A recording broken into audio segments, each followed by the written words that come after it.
Hello મિત્રો, તમારા ઘરને ધન દૌલતથી ભરી દેશે આ વાસ્તુશાસ્ત્રના 40 નિયમ. તો મિત્રો તમને જણાવી દઈએ કે નિયમ નંબર 1, પૂજા રૂમની સફાઈ દર શનિવારે જરૂર કરો અને ગંગાજળનો છંટકાવ કરો.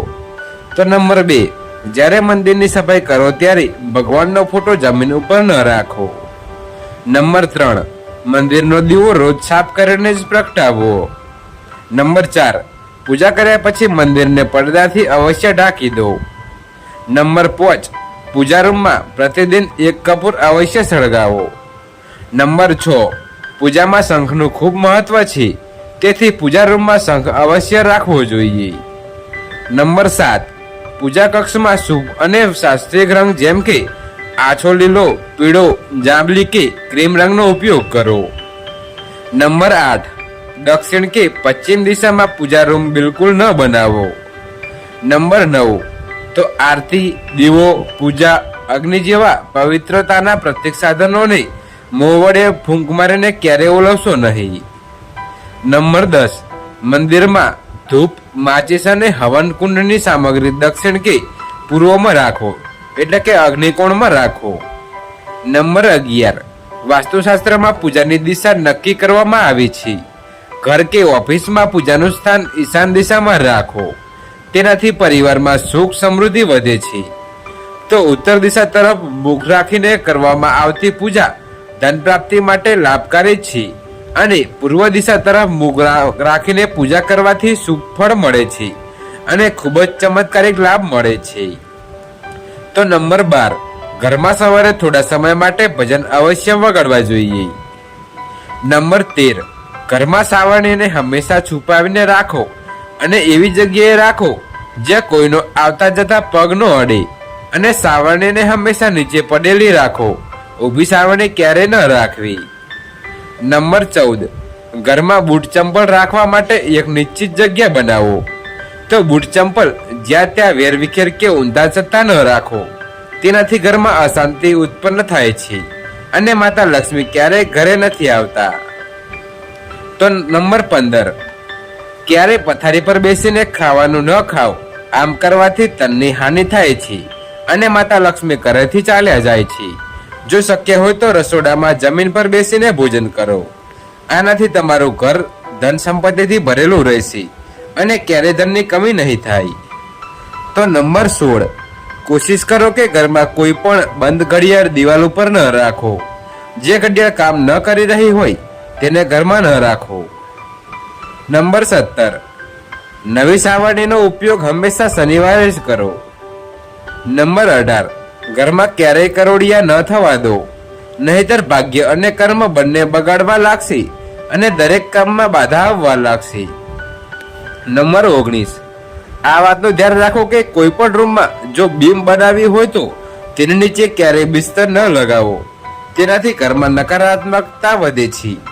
આવામાં કોશિશ કરો કે બીમ ઉપર કોઈ પણ વસ્તુ ન રાખો, ત્યાં બેસવું કે સૂવું પણ ન જોઈએ. નંબર 20, જો તમારા ઘરનો કોઈ સદસ્ય હંમેશા બીમાર રહે છે તો ઘરમાં મીઠાના પાણીથી પોતું કરો, તેનાથી ઘરમાં નેગેટિવિટી દૂર થાય છે, સાથે જ પોઝિટિવ એનર્જી તો સંચાર થાય છે. નંબર 21, વાસ્તુ અનુસાર સ્વસ્થ જીવન અને લાંબા આયુષ્ય માટે તમારે હંમેશા દક્ષિણ દિશા તરફ માથું અને ઉત્તર દિશા તરફ પગ રાખીને સૂવું જોઈએ. તો આ દિશામાં માથું રાખીને સૂવાથી વ્યક્તિને ધન, સુખ, સમૃદ્ધિ અને કીર્તિ પ્રાપ્તિ થાય છે.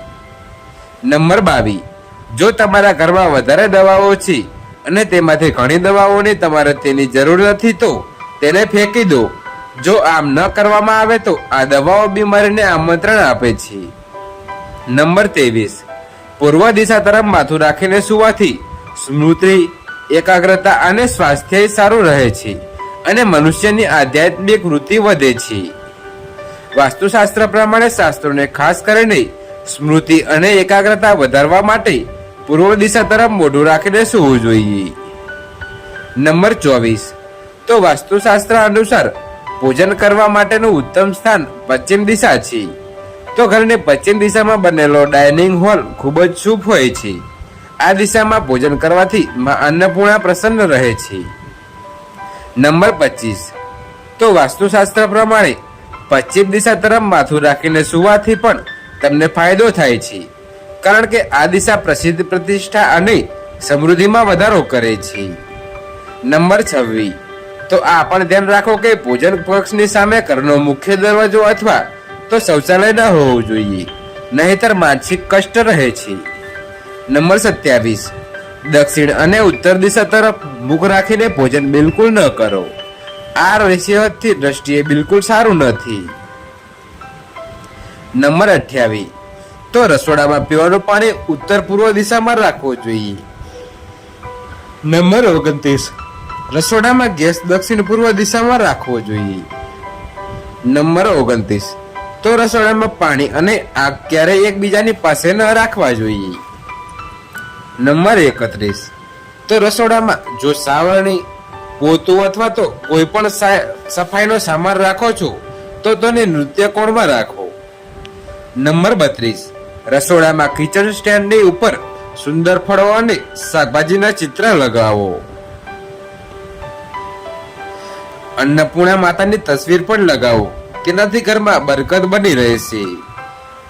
નંબર 33. કીડી, વંદો, ઉંદર કે અન્ય પ્રકારના જીવજંતુ કિચનમાં ફરતા હોય તો સાવધાન થઈ જાઓ, તે તમારા સ્વાસ્થ્ય અને બરકતને ખાઈ જશે.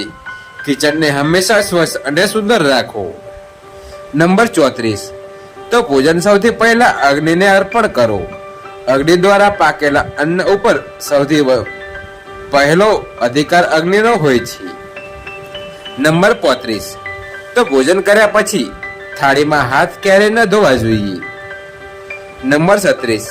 ભોજનની થાળને ક્યારેય પણ જમીન ઉપર ન રાખવી જોઈએ. થાળીને હંમેશા ચટાઈ અથવા તો ટેબલ પર સન્માનથી રાખો, પછી જ ભોજન કરો. નંબર 37. તો પિત્તળના વાસણોમાં ભોજન કરો. તાંબાના વાસણમાં પાણી પીવું અત્યંત લાભકારી હોય છે. નંબર 38.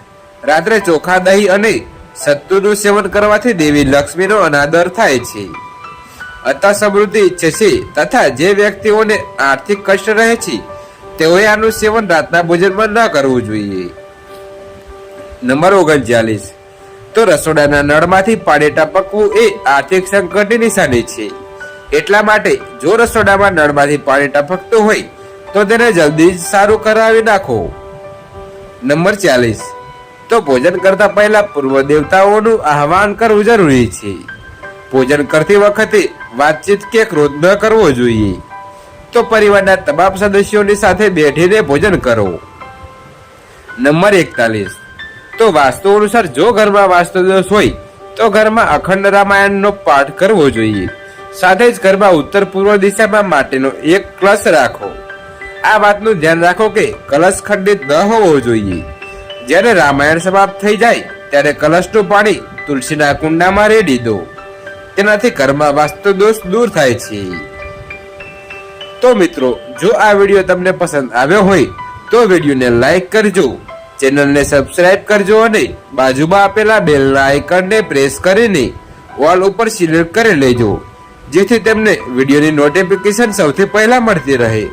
અને કોમેન્ટ બોક્સમાં જય માતાજી જરૂરથી લખજો. તો મિત્રો, વિડીયોને છેલ્લે સુધી જોવા બદલ આપનો ખૂબ ખૂબ આભાર.